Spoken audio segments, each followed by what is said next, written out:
Okay, let's unpack this. Just imagine a community rallying, pouring their collective heart and resources into finding a missing 9-year-old child. Now, try to imagine the unthinkable. The entire ordeal was a calculated deception, actually orchestrated by those closest to her. This isn't fiction. It's the truly bewildering case of Shannon Matthews. Back in 2008, what started as a seemingly harrowing missing persons case unfolded in West Yorkshire, England. It grabbed national attention, huge public support. Our mission in this deep dive is to really explore the intricate layers of that deception, the truly massive scale of the police investigation, the unexpected and frankly heartbreaking role of the community, and the chilling motivations behind a case that would ultimately shock a nation and challenge assumptions about, well, human nature itself. Yeah, what's truly fascinating here, I think, is observing how swiftly a narrative built on the vulnerability of a missing child just completely unraveled.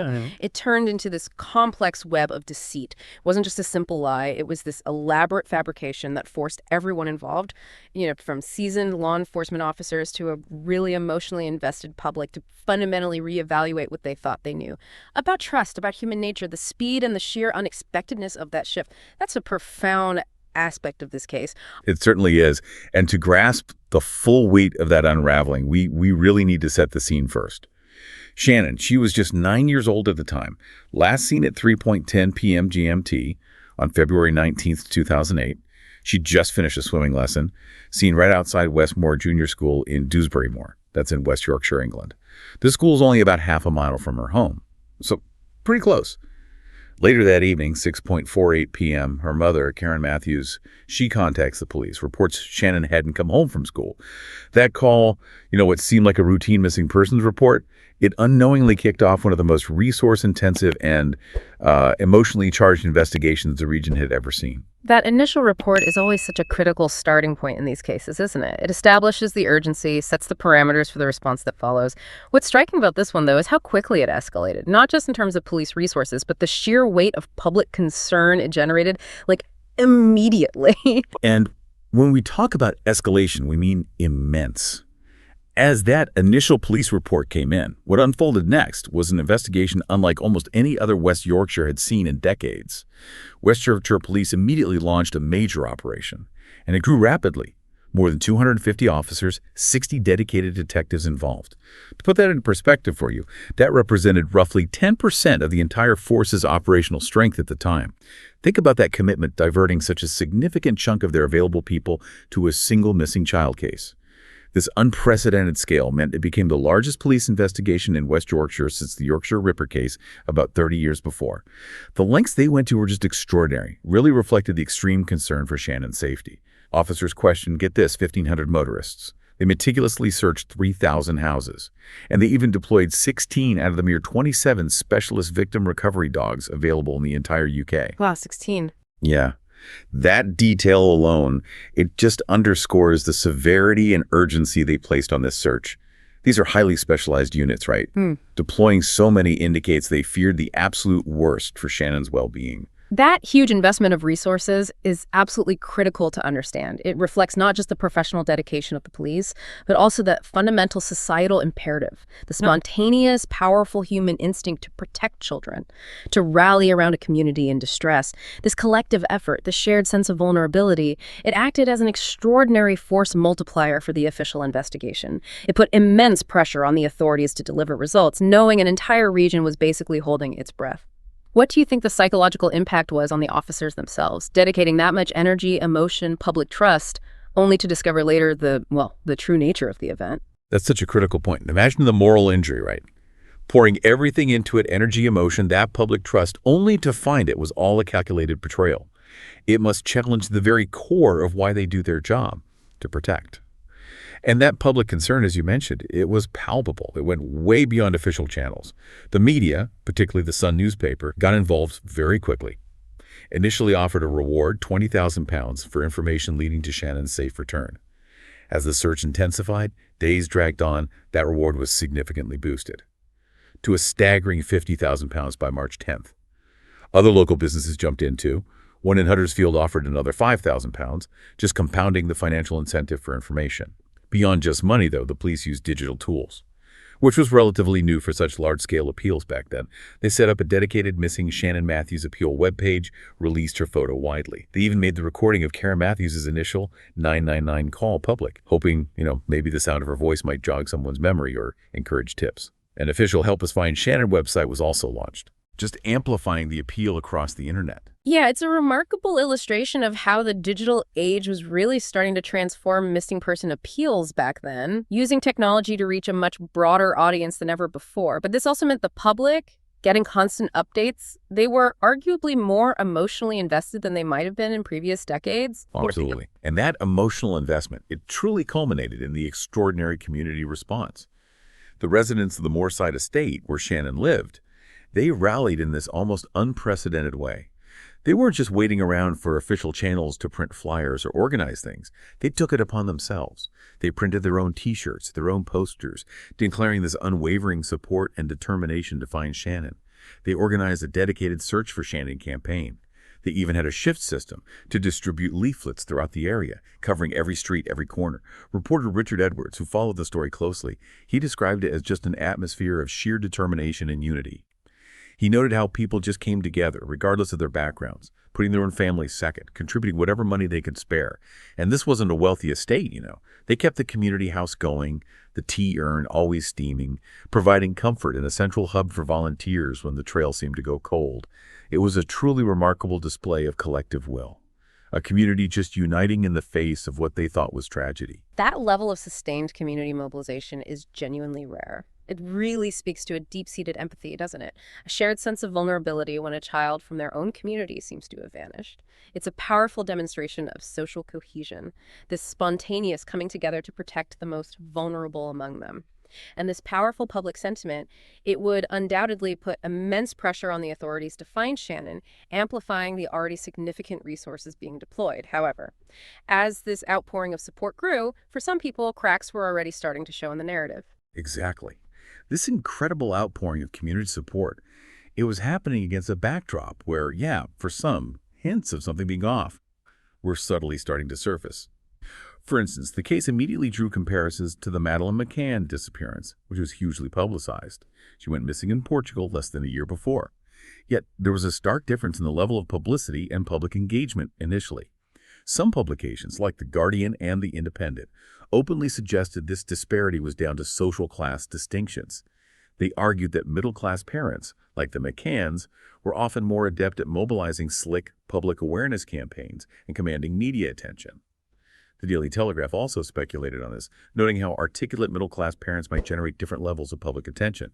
Now, this isn't about taking a side, obviously, but just observing how socioeconomic factors can sometimes influence media narratives and public perception in missing person cases. It can create this subtle, almost subconscious bias in how deeply a story resonates across different demographics. That observation about the media landscape and class distinctions is crucial, I think. It highlights how societal lenses can shape narratives, potentially influencing public empathy and the perceived urgency of a case. It's an uncomfortable truth, really, about how stories get told and received, sometimes quite independent of the inherent tragedy itself. But the more direct and frankly unsettling red flags came from Karen Matthews herself, Shannon's mother. Her public demeanor started to raise serious eyebrows, both among the public and the seasoned professionals investigating the case. She went on GMTV and vehemently defended her boyfriend, Craig Meehan, stated unequivocally that he would not hurt anybody, despite some initial questions or rumors swirling around him. Then, in a pretty candid interview on BBC Radio 4's Today program, uncomfortable questions came up about her complex family situation. She had 7 children by at least 5 different fathers, and there were allegations of violence from Meehan. These are very personal details that started to make the public feel a bit uneasy, given the sensitive nature of the missing child appeal. It's incredibly challenging because grief manifests so differently for everyone, and we should be cautious about judgment, of course. However, there are certain, widely understood societal norms for how a distraught parent might behave in such a public and desperate situation. When those expectations aren't met, particularly in a case drawing such intense scrutiny, it can create a dissonance. It can fuel suspicion, even if it's unintentional on the part of the individual. This is where observation becomes really key. And it wasn't just the public or the media who noticed this dissonance. Natalie Murray, who was Karen's best friend, knew her really intimately. She observed Karen with this strange normalcy that bordered on disquieting. Natalie recalled it was like a normal day at Karen's house. Her and Craig reportedly laughing, joking, even playing computer games rather than being consumed by a frantic search for a missing child. Natalie found it impossible to get Karen alone. Craig or others were always present. And conversations would often just go quiet if she walked in. What really struck Natalie was when Karen was seen clutching a teddy bear during a televised appeal that, bizarrely, wasn't even Shannon's. When Natalie questioned this, Karen's response was simply, "I don't know," which is odd, right? Furthermore, Natalie also pointed out that Karen had never called Shannon her beautiful princess daughter before the disappearance. It suggested to Natalie that maybe someone had coached her on what to say during public pleas. That further eroded Natalie's trust. Those intimate observations, coming from someone so close, they carry significant weight. They're not just passing judgments. They're consistent patterns of behavior that deviate from the expected emotional response. For an experienced observer or someone who knows the person well, these subtle cues can be powerful indicators that something is fundamentally amiss.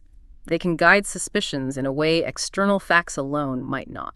Exactly. And even the police, from their professional perspective, they picked up on these inconsistencies too. Divisional Commander Barry South, a seasoned officer, he vividly recalled Karen's nonchalance, how she was often laughing and smiling when reporters weren't around, a stark contrast to her public persona. He admitted he immediately thought, something's not right with this woman. He even wondered initially if she might be autistic, because her reaction seemed so unusual, this apparent lack of maternal distress. These weren't just gut feelings, they were professional observations from seasoned investigators who'd seen many families dealing with unimaginable stress. And Karen's behavior just didn't align with their experience. These early observations are crucial because they demonstrate how personal behavior, even seemingly minor deviations from expected emotional responses, can become significant indicators for those trained to look for them. It's a subtle form of behavioral analysis at play, really. Experienced officers and close acquaintances picking up on cues that a casual observer might miss or just dismiss. This growing internal police suspicion, coupled with Natalie Murray's intimate observations, it created this kind of parallel track of investigation, even as the massive public search continued full steam ahead. Okay, wait until you hear this next part. After 24 agonizing days of this intense region-wide search, the entire ordeal culminated in a truly unbelievable discovery. Shannon was found alive. 12:30 p.m. on March 14, 2008. The location: a flat in Lydgate Gardens, Batley Car, which was just a few miles from her home. And this detail is just crucial. She was found hidden in the base of a divan bed, a common piece of furniture, suggesting a deliberate attempt at concealment. Immediately, Michael Donovan, the 39-year-old tenant of the flat, he was arrested. And here's the crucial connection that began to unravel everything. He was the uncle of Craig Meehan, Karen Matthews' boyfriend. The pieces of this bizarre, disturbing puzzle were finally starting to fall into place. But the true nature of the crime was far, far more shocking than anyone could have imagined. Finding Shannon alive was, of course, a huge relief. The paramount outcome everyone prayed for, absolutely. However, the location of her discovery and the immediate identification of the person involved, that instantly shifted the entire narrative. This wasn't a stranger abduction. It was something far more intimate, far more chilling, and just a profound betrayal. It transformed what seemed like a public tragedy into a deeply disturbing crime with internal roots. It turned the community's empathy completely on its head. Exactly. Once Shannon was found, her immediate safety and well-being became paramount, obviously. She was quickly placed under police protection, then cared for by local social services. The process of understanding what she'd endured was incredibly delicate, painstaking. Specially trained officers, skilled in interviewing vulnerable children, questioned her for several weeks, but only in short 10-minute sessions. In a special children's suite designed to look like a classroom, trying to make her feel as comfortable and safe as possible. The long-term impact of this horrific experience was immediately evident. She regularly experienced nightmares, required ongoing psychotherapy sessions to help process the trauma. Ultimately, to ensure her continued safety and emotional well-being, she was given a new identity and placed with a foster family, effectively severing ties with her past. The careful approach to interviewing Shannon really highlights the immense sensitivity required in child protection cases. Every effort is made to prevent further trauma, right? But the need to understand her ordeal for both her well-being and the investigation is paramount. The long-term support she needed underscores the profound and lasting psychological damage inflicted, which is often far more insidious than physical harm. With that breakthrough discovery, the tangled web of deceit began to unravel rapidly. It revealed an incredibly complex situation. Michael Donovan was formally charged on March 17, 2008. Kidnapping, false imprisonment, perverting the course of justice. Then, on April 2nd, a separate but related development occurred that further complicated the family's situation. Craig Meehan, Karen Matthews' boyfriend, was arrested for possessing indecent images of children. Police found them after examining computers in the family home. Now, it's important to note, and crucial for understanding the case, he was later convicted of 11 counts of possessing child pornography on September 16, 2008, sentenced to 20 weeks. But he was released due to time served on remand. Critically, and the investigation confirmed this, he had absolutely nothing to do with the kidnapping itself. His crime was entirely separate. But the arrest certainly added to the dark cloud hanging over the family at that point. Yeah, that detail about Craig Meehan's unrelated arrest is a stark example of how, in complex cases, seemingly connected individuals might be involved in different, equally disturbing crimes. It underscores the multifaceted nature of such investigations and the importance of distinguishing between different forms of culpability, even when they occur within the same household. It just paints a picture of profound dysfunction within that family unit. The focus then shifted fully to Karen Matthews. She was arrested on April 6th for perverting the course of justice, that initial charge often used when someone's suspected of hindering an investigation.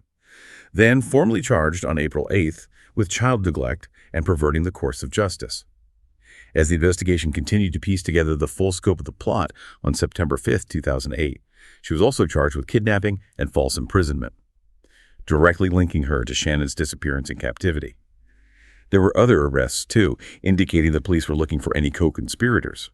Meehan's sister, Amanda Hyatt, and his mother, Alice Meehan, were arrested and bailed on suspicion of assisting an offender or perverting justice. But they were later released without charge, meaning there just wasn't sufficient evidence to link them directly to the kidnapping plot. That progression of charges against Karen Matthews, from perverting justice to neglect and then finally to kidnapping and false imprisonment, it reflects the deepening understanding the police gained as the truth slowly emerged. It suggests a careful, methodical process of building a case based on escalating evidence. Moving from suspicion to concrete proof of her direct involvement in the deception, the wider net of arrests, even if they didn't lead to charges, paints a picture of a close-knit group where the truth was likely known by more than just the two primary offenders. What's incredible is the full, unvarnished truth didn't just emerge from police work alone. It was truly a crucial confession, sparked by someone very close to Karen, someone who had watched her, supported her, and ultimately doubted her. Natalie Murray, Karen's best friend, she played this pivotal, almost detective-like role. Her persistent doubts and suspicions, coupled with her deep personal knowledge of Karen's behavior and the, well, chaotic life she led, had been building for weeks. Natalie had thought from almost the moment Shannon disappeared that something just didn't add up. Seeing Karen act with that odd normalcy, even laughing and joking while her daughter was supposedly missing. Natalie Murray's insight is just invaluable there. She knew Karen beyond the public facade, right? Observing behaviors that professional investigators, despite all their training, might not have interpreted with the same depth. Her intimate understanding of Karen's character and daily life provided this unique lens. It allowed her to see inconsistencies that were glaring to her, but perhaps subtle to others. And it was Natalie's conviction that led to the turning point. She, alongside Julie Bushby, another Moorside resident who'd initially been one of Karen's staunchest supporters, organized much of the community's search effort, and Detective Constable Freeman, the family's police liaison officer, who also harbored growing concerns about Karen's seemingly unflinching reaction. They orchestrated a meeting. They knew they had to get Karen to talk. They gathered in Detective Constable Freeman's car, Karen in the front seat. Natalie, her emotions probably running high but fueled by this desperate need for the truth, she directly challenged Karen. She looked her in the eye and said something like, "Look, Karen, I'm not going to beat about the bush. There's a lot of stuff I've seen you do and say none of it adds up to me. You know I know there's something going on." After what was described as a massive sigh, a moment of palpable tension, Karen just sort of dropped her shoulders in resignation and admitted, "Yeah, it's true. Mesquine." This confession, born from personal confrontation rather than formal interrogation, was the true turning point. It revealed the shocking nature of the deception to those closest to her, and really cemented the police's suspicions. If we connect this to the bigger picture, Natalie Murray's role really underscores the invaluable insight that can often come from intimate personal relationships in criminal investigations. She became an unlikely but highly effective detective herself, didn't she? Pushing for the truth when professional suspicions alone might have taken longer to break through.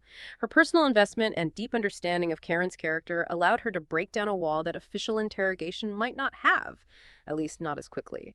It highlights the often underestimated importance of leveraging community and personal connections in complex cases where direct evidence might be scarce or just deeply hidden. Nobody could have truly predicted the chilling details that would emerge when the case finally went to court.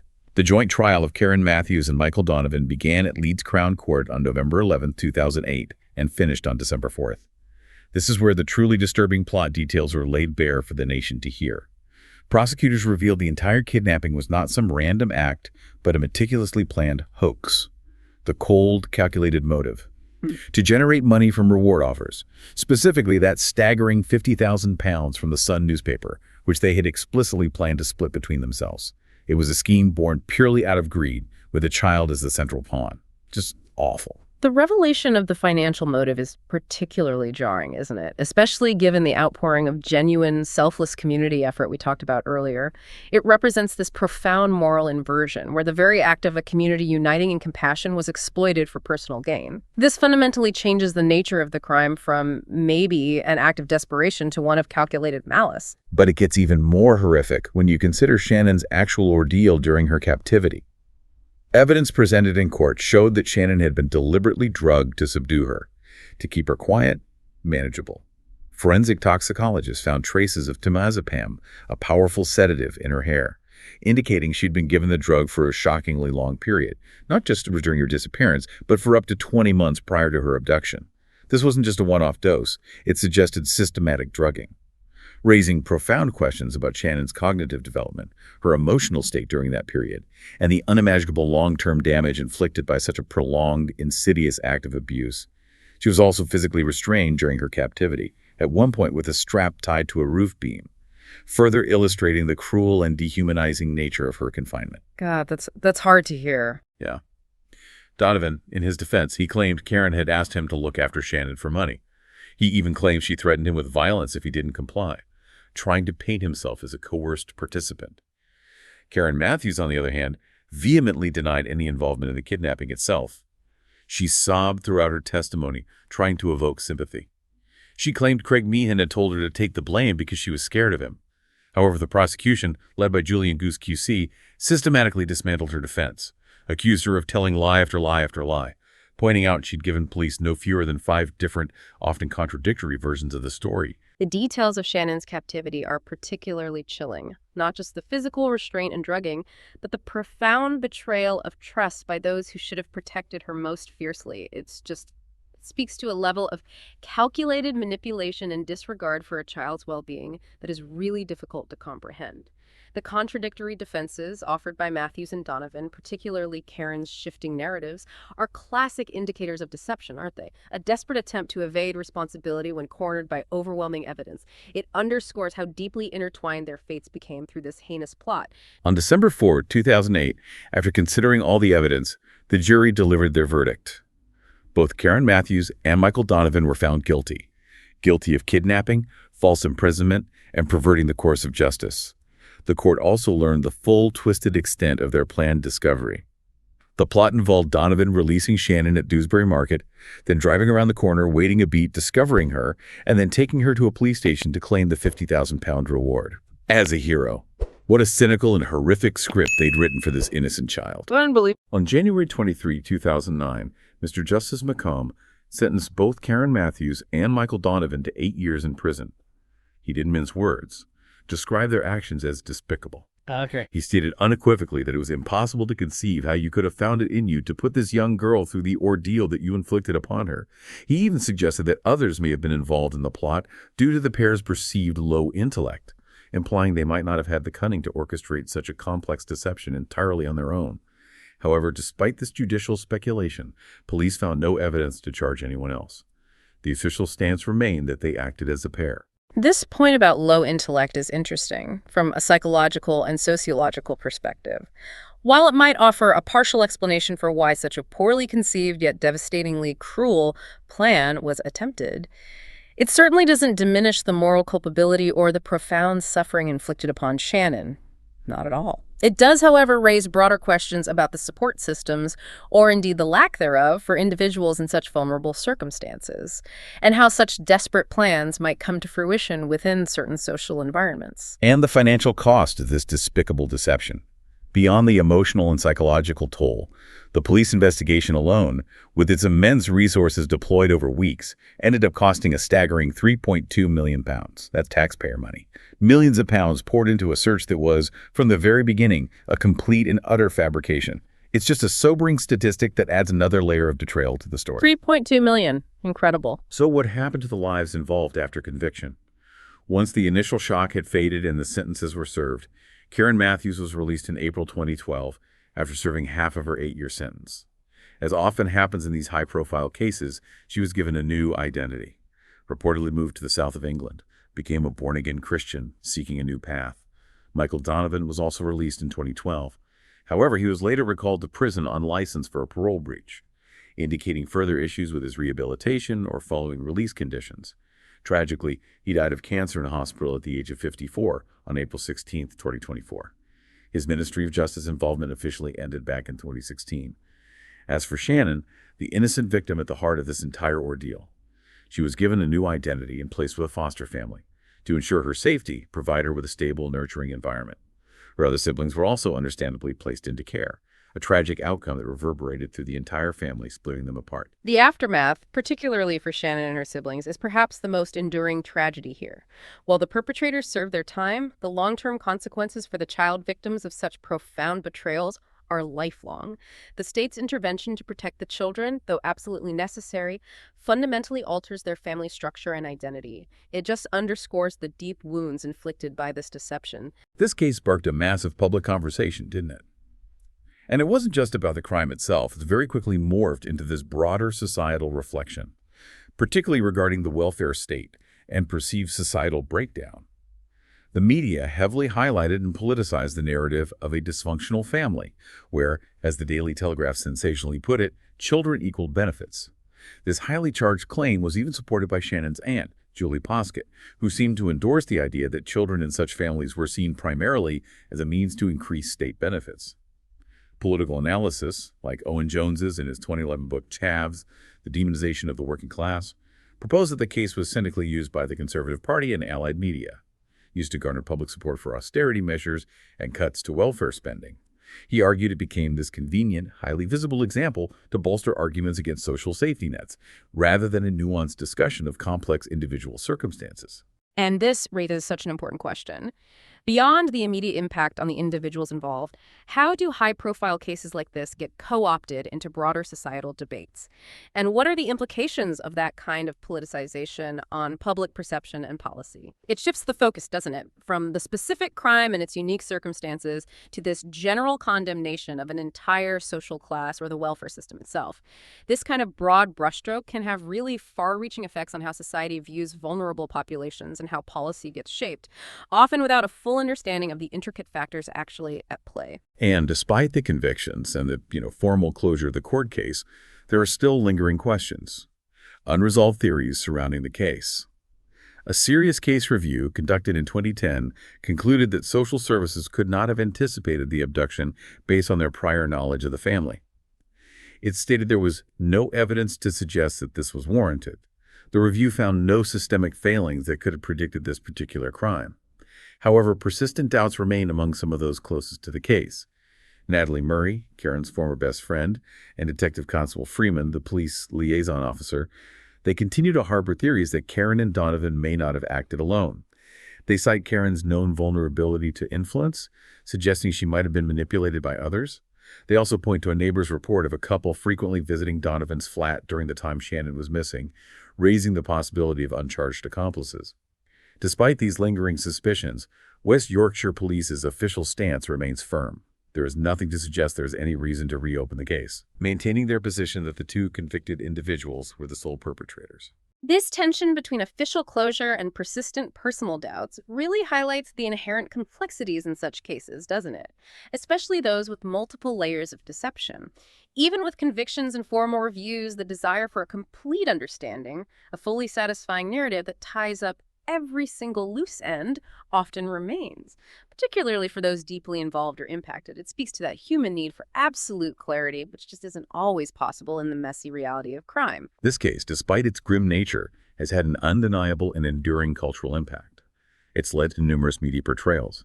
It's been the subject of multiple TV documentaries, Channel 4's Cutting Edge, BBC One's Panorama special, Shannon, The Mother of All Lies, ITV's Tears, Lies, and Videotape. More recently, Channel 5 aired documentaries focusing specifically on Michael Donovan and the aftermath, exploring his perspective, his later life. Beyond the factual accounts, there was a major dramatization. The 2017 BBC One miniseries, The Moor Side, dramatized the search and the mother's involvement through the eyes of the community, drew millions of viewers, got critical acclaim for its nuanced portrayal of that initial community spirit, and perhaps most unexpectedly, given the subject matter, a dark comedy musical, Shannon Matthews. The musical was created. Premiered to mixed reactions, was even adapted into a film in 2024. It certainly highlights the enduring, albeit sometimes controversial, grip the case has on public consciousness. It keeps being revisited and reinterpreted across different media. The continued media fascination with this case, even inspiring a musical, multiple documentaries, it does raise an important question. What does it say about our collective need to understand and perhaps find meaning in the most disturbing aspects of human behavior? Why are we drawn to these stories, even when they reveal such painful and uncomfortable realities of profound betrayal? It suggests a deep-seated human desire to make sense of the unthinkable, maybe, and to learn even from the darkest corners of our shared experience. So what does this all mean for you, our listener? We've taken a really deep dive into the Shannon Matthews case, a story that began with a community's desperate hope and ended in just profound betrayal. We've explored the astonishing scale of the police response, the heartwarming but ultimately shattered community spirit, the chilling details of a mother's calculated deception for financial gain, and the lasting questions about accountability and broader societal impact. Yeah, if we connect this to the bigger picture, it's a powerful reminder that the most compelling and often disturbing human dramas often unfold in the most unexpected ways, challenging our perceptions of vulnerability, of motive, and the complex interplay between individuals and the systems around them. The case serves as a stark lesson, really, in how quickly collective empathy can turn to profound disappointment when the truth reveals a deliberate act of cruelty, and how such betrayals can ripple through an entire community. This deep dive leaves you with a truly unsettling question to ponder. In a world where reality can be stranger and often darker than fiction, how do we, as a society, protect the innocent when the threat comes from within their most trusted circles? And how do we grapple with the uncomfortable truths that emerge from such profound betrayals, which erode the very foundations of trust?